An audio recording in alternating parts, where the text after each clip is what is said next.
Hello students, welcome to economic classes. ये video determination of equilibrium level playlist का part 1 है। इस video में हम केन्स के द्वारा बताई गई अप्रोचेस इक्विलिब्रियम कैसे एक इकोनॉमी में स्ट्रक होता है, उन अप्रोचेस का डिस्कशन करेंगे। तो इसमें हम जो डिस्कस करेंगे इस वीडियो में वो है ADAS अप्रोच। इससे पहले कि मैं ये वीडियो स्टार्ट करूं, पहले मैं आपको बता दूं कि केन्स की जो इकोनॉमिक्स है उसके अकॉर्डिंग बच्चों इनकम, आउटपुट और एम्प्लॉयमेंट, ये तीनों जो है ना आपस में क्लोजली रिलेटेड है। इनकम, आउटपुट और एम्प्लॉयमेंट कैसे, जो ये जब भी हम कोई भी चीज़ का बच्चों प्रोडक्शन करते हैं या जो भी हम आउटपुट प्रोड्यूस होता है इकोनॉमी के अंदर, वो आउटपुट बाद में जाके फैक्टर इनकम में कन्वर्ट होता है, जिससे हमें फैक्टर इनकम जनरेट होती है। यानी कि जो भी आउटपुट बिकेगा उससे जो पैसा मिलेगा वो फैक्टर इनकम में ही डिस्ट्रीब्यूट होगा। तो इसीलिए जो आउटपुट है और इनकम है ये दोनों एक दूसरे के सिनोनिमस है, यानी कि एक दूसरे के प्राइवेसी है। इसी तरह से जो एम्प्लॉयमेंट और आउटपुट है ये भी आपस में एक दूसरे के रिलेटेड है, डायरेक्ट रिलेशन है दोनों का। क्योंकि आपको ये बात अच्छे से पता है कि इस चैप्टर में टेक्नोलॉजी को जो है वो कांस्टेंट माना गया है, कि टेक्नोलॉजी में अकॉर्डिंग टू टाइम चेंज नहीं होता है, उसको कांस्टेंट माना गया है। तो जब भी इकोनॉमी के अंदर एम्प्लॉयमेंट बढ़ेगा बच्चों तो ऑटोमेटिकली आउटपुट भी बढ़ेगा। तो इसीलिए केन्स की इकोनॉमिक्स में इनकम, आउटपुट और एम्प्लॉयमेंट जो ये तीनों के तीनों हैं, ये तीनों आपस में क्लोजली रिलेटेड है। ठीक है, तो इस वीडियो में जो हम डिस्कस करेंगे वो हम करेंगे aggregate demand, aggregate supply approach. बाकी आपको ये बात अच्छे से पता है, एग्रीगेट डिमांड का मतलब होता है C+I, क्योंकि वैसे तो एक एग्रीगेट डिमांड का मतलब क्या होता है बच्चों, एग्रीगेट डिमांड का मतलब होता है C+I+G+X-M, क्योंकि हम मैक्रो इकोनॉमिक्स में एग्रीगेट डिमांड एक्सपेंडिचर साइड से लेते हैं। तो हम सारे सेक्टर्स का एक्सपेंडिचर लेते हैं, बट आपके सिलेबस में 12th में क्योंकि 2 सेक्टर मॉडल है, फर्म्स और प्रोड्यूसर फर्म यानी कि और हाउस होल्ड, तो हम इसीलिए C कंजम्पशन और I इन्वेस्टमेंट, हम सिर्फ 2 एक्सपेंडिचर की यहाँ पर बात कर रहे हैं। इसीलिए हमारे लिए यहाँ पर एग्रीगेट डिमांड का मीनिंग है C+I। और एग्रीगेट सप्लाई आपको पता है इनकम से रिलेटेड होती है, इनकम के इक्वल होती है, और इनकम जो होती है वो या कंज्यूम होती है या सेव होती है। इसलिए एग्रीगेट सप्लाई जो है वो C+S। अगर मैं C से C कैंसिल कर दूँ तो ये क्या आ जाता है, I=S। तो केन्स की थ्योरी के अकॉर्डिंग इकोनॉमी के अंदर इक्विलिब्रियम का डिटर्मिनेशन 2 अप्रोचेस में बताया है उन्होंने। एक बताया है aggregate demand, aggregate supply approach, और एक बताया है सेविंग इन्वेस्टमेंट अप्रोच। तो इस वीडियो में हम एग्रीगेट डिमांड और एग्रीगेट सप्लाई अप्रोच के डिस्कशन करेंगे। तो वीडियो को स्टार्ट करते हैं। तो सबसे पहले मैं बात करती हूँ कि एग्रीगेट डिमांड क्या होती है। ठीक है, एग्रीगेट डिमांड क्या होती है, हम सबसे पहले उसकी बात करेंगे। Aggregate demand refers to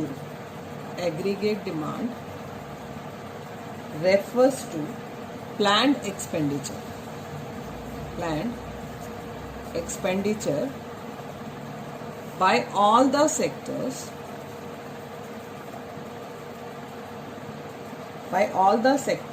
of an economy on the purchase of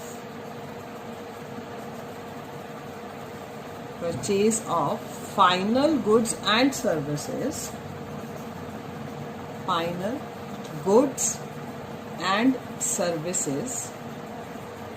at a given level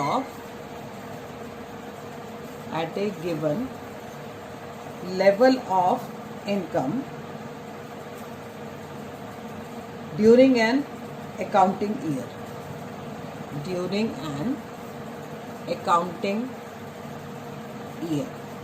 definition तो कहती है कि एग्रीगेट डिमांड का मतलब होता है वो सारा प्लान्ड एक्सपेंडिचर। बच्चों ये वर्ड आपके लिए बहुत ज़रूरी है। हम यहाँ पर हमेशा डिज़ायर्ड या प्लान लेते हैं, एक्चुअल नहीं लेते हैं। जैसा कि लास्ट वीडियोस में आपने सुना था, एक्स एंड की बात करते हैं हम, एक्सपोज की बात नहीं करेंगे।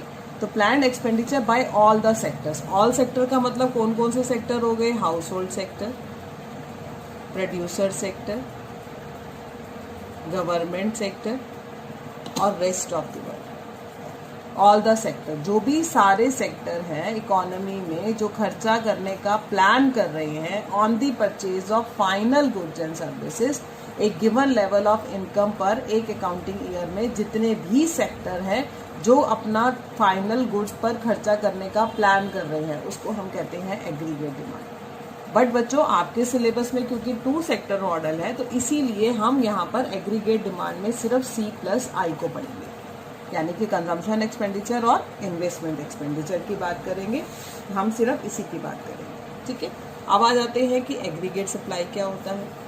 अभी मैंने आपको एग्रीगेट डिमांड बताया तो एक बार एग्रीगेट सप्लाई की डेफिनेशन भी कर लेते हैं। Aggregate supply is money value of total output that all the producers are planning to produce during an accounting year। एक अकाउंटिंग ईयर में जितने भी इकोनॉमी में प्रोड्यूसर हैं वो जितना भी आउटपुट प्रोड्यूस करने का प्लान कर रहे हैं उसको हम क्या कहते हैं, एग्रीगेट सप्लाई। एग्रीगेट सप्लाई क्योंकि इनकम के बराबर होती है, ठीक है, तो और आपको ये बात अच्छे से पता है, और इनकम जो होती है वो या तो कंज्यूम होती है या सेव होती है, तो इसीलिए एग्रीगेट सप्लाई का मतलब क्या हो गया बच्चों, C+S। तभी तो मैंने आपको बताया है कि हम यहाँ पर 2 अप्रोचेज हमने जो ये करी हम कैसे करेंगे। तो मैंने आपको एग्रीगेट डिमांड का मीनिंग बताया, मैंने एग्रीगेट सप्लाई का मीनिंग बताया। अब हम यहाँ पर एक बड़ी इंपॉर्टेंट बात करने वाले हैं कि हम इससे पहले कि हम अप्रोच को स्टार्ट करें हम कुछ एजम्पशंस की बात करते हैं। यहाँ पर एजम्पशंस में सबसे पहली एजम्पशन है यहाँ पर जो अप्लाई होती है वो है शॉर्ट पीरियड। हमने ये अप्रोच को शॉर्ट पीरियड में डिस्कस करना है, ठीक है।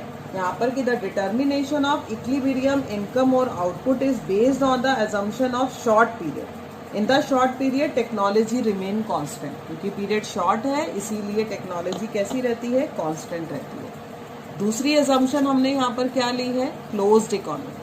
अभी मैंने वैसे एडी में ये बात बता दी है, क्लोज्ड इकोनॉमी। क्लोज्ड इकोनॉमी का मतलब जो प्रोडक्शन जो कंज्यूम जो यहाँ पर इकोनॉमी में सेक्टर है वो सिर्फ 2 ही है, close economy with no government.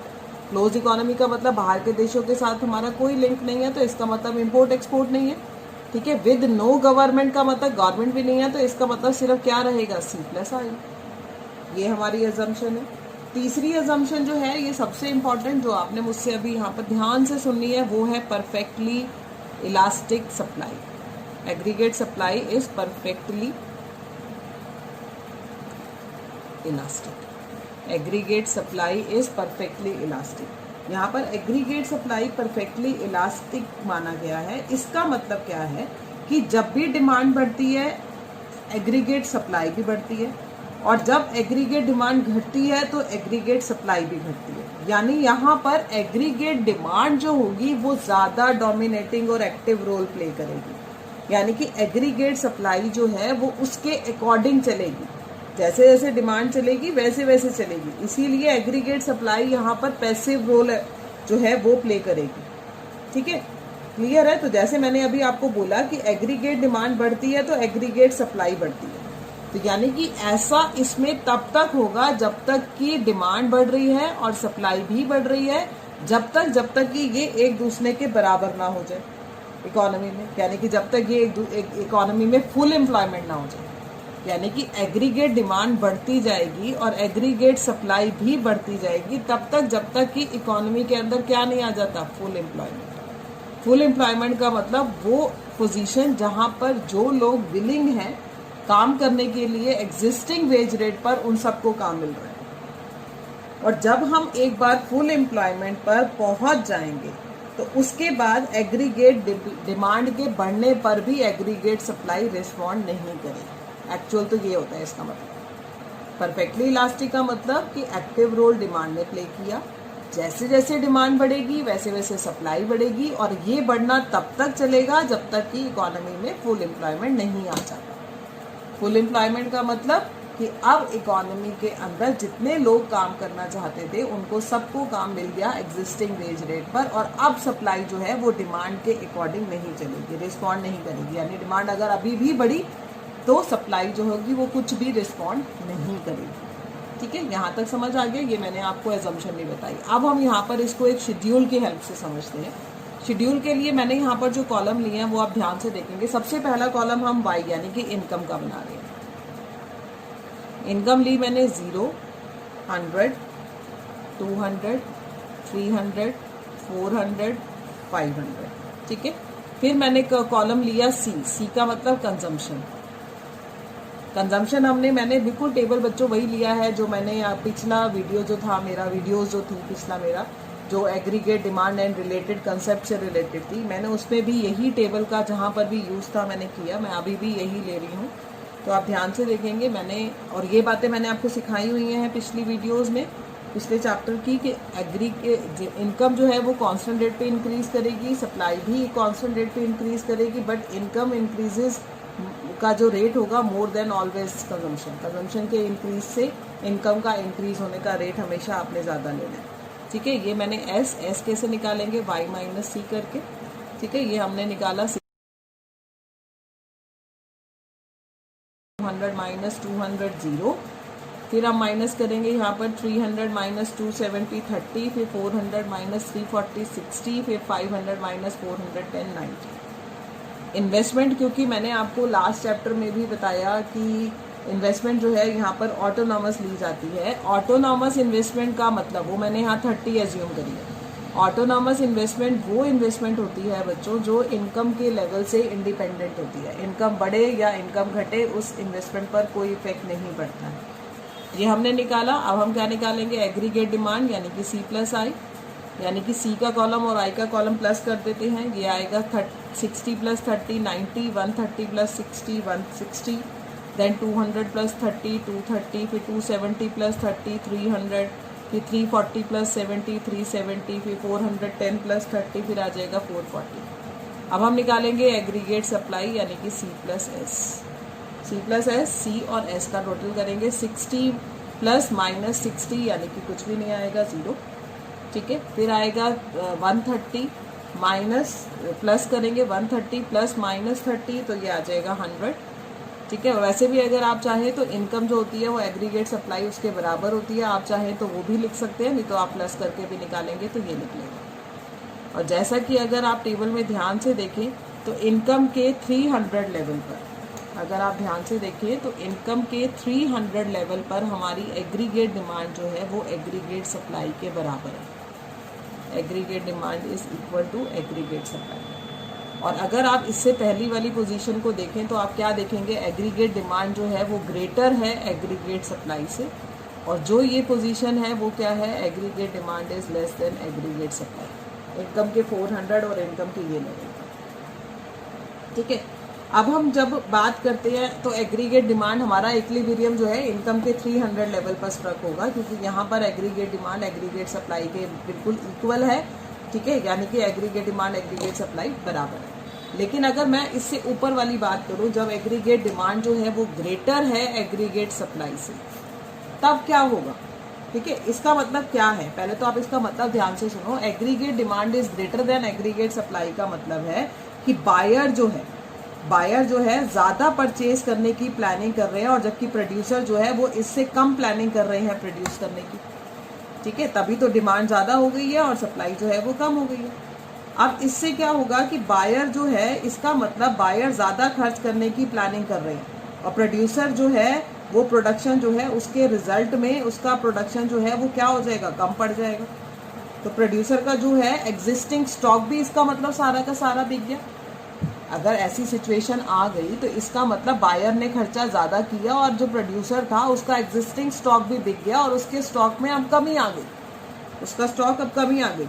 तो वो अपने अब प्रोड्यूसर क्या करेगा बच्चों, अब प्रोड्यूसर अपने वापस डिजायर्ड लेवल वाले स्टॉक पर पहुंचने के लिए वो क्या करेगा, धीरे धीरे अपनी प्रोडक्शन को बढ़ाएगा। ठीक है, वो अपने प्रोडक्शन को बढ़ाएगा रीबिल्ड करने के लिए, अपने डिजायर्ड स्टॉक को दोबारा वापस मेंटेन करने के लिए वो अपने प्रोडक्शन की को ज़्यादा बढ़ाने की प्लानिंग करेगा। इससे क्या होगा, एग्रीगेट सप्लाई बढ़ने लग जाएगी, और जैसे जैसे एग्रीगेट सप्लाई बढ़ने लग जाएगी और ये तब तक बढ़ाता रहेगा प्रोड्यूसर जब तक फिर वापस वो aggregate demand is equal to aggregate supply के लिए हो जाता है। और ऐसा कब हुआ था, जब इनकम का लेवल 0 से 200। तब हमने क्या देखा कि डिमांड ज़्यादा थी और सप्लाई जो थी वो कम थी।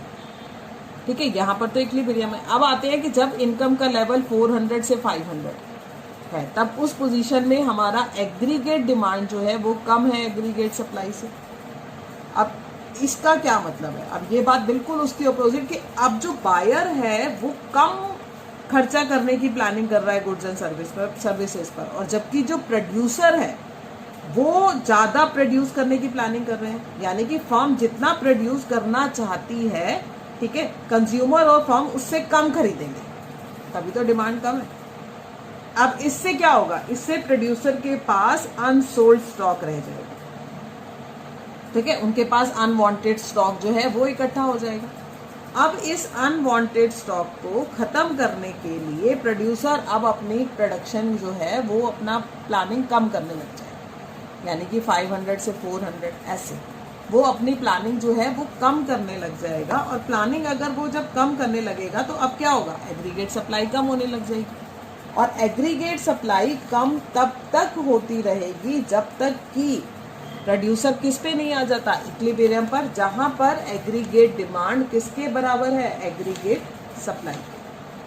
ठीक है ना, ये बात समझ आई कि अगर aggregate demand is greater than aggregate supply होगा तो इंक्रीज इन, अब अभी दोबारा एक बार फिर सुन लो, अगर aggregate demand is greater than aggregate supply है, ठीक है, तो increase in employment of factor services, तो increase in the level of output of goods and services. ठीक है, और अल्टीमेटली फिर क्या होगा? Aggregate demand equal to aggregate supply, है ना। और अगर ऐसा होगा तो इसमें प्रोड्यूसर का अनवांटेड स्टॉक है, वो अनवांटेड स्टॉक को क्लियर करने की कोशिश करेगा। उसके लिए प्रोड्यूसर को क्या करना पड़ेगा? अपने प्रोडक्शन की प्लानिंग को कम करना पड़ेगा। फिर एक प्रोडक्शन की प्लानिंग को जब एक प्रोड्यूसर कम करेगा, वो तब तक कम करेगा जब तक कि वो एग्रीगेट डिमांड एग्रीगेट सप्लाई के बराबर नहीं आ जाता। तो इस तरह से वो इक्विलिब्रियम को स्ट्रक करेगा। अब इसको हम एक डायग्राम से भी कर लेते हैं ताकि और अच्छे से आप लोगों को क्लियर हो जाए। ठीक है, अब मैं इसका डायग्राम बनाती हूँ, आप डायग्राम की तरफ देखेंगे ध्यान से। ये एक्स एक्सिस, यहाँ पर हम ले सकते हैं इनकम आउटपुट।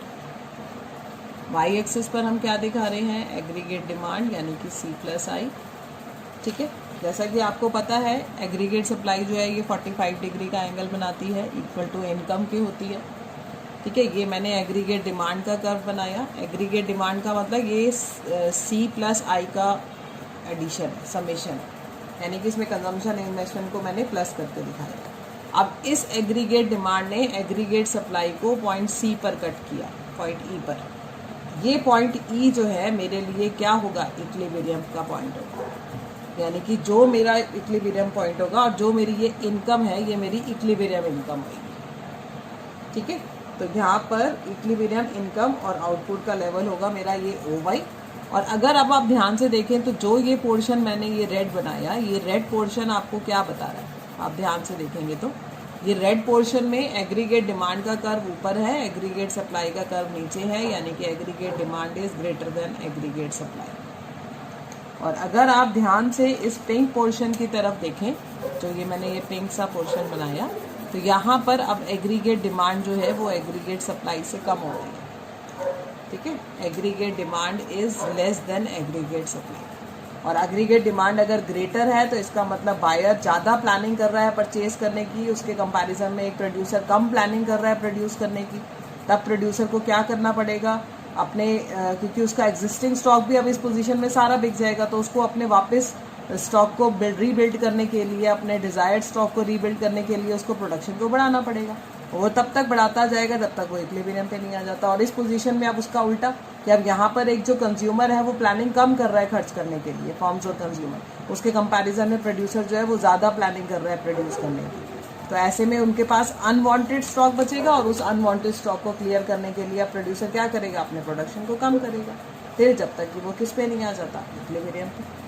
तो इस तरह से आज हमने इस वीडियो में सीखा aggregate demand aggregate supply approach. और अगर आपको वीडियो अच्छा लगा हो बच्चों तो प्लीज़ इसको लाइक और शेयर ज़रूर करें। और अगर चैनल को सब्सक्राइब नहीं किया है तो प्लीज़ चैनल को भी सब्सक्राइब करने के साथ साथ नोटिफिकेशन बेल को भी ज़रूर प्रेस करें ताकि मेरी आने वाली वीडियोस का आपको नोटिफिकेशन मिल सके। Thank you.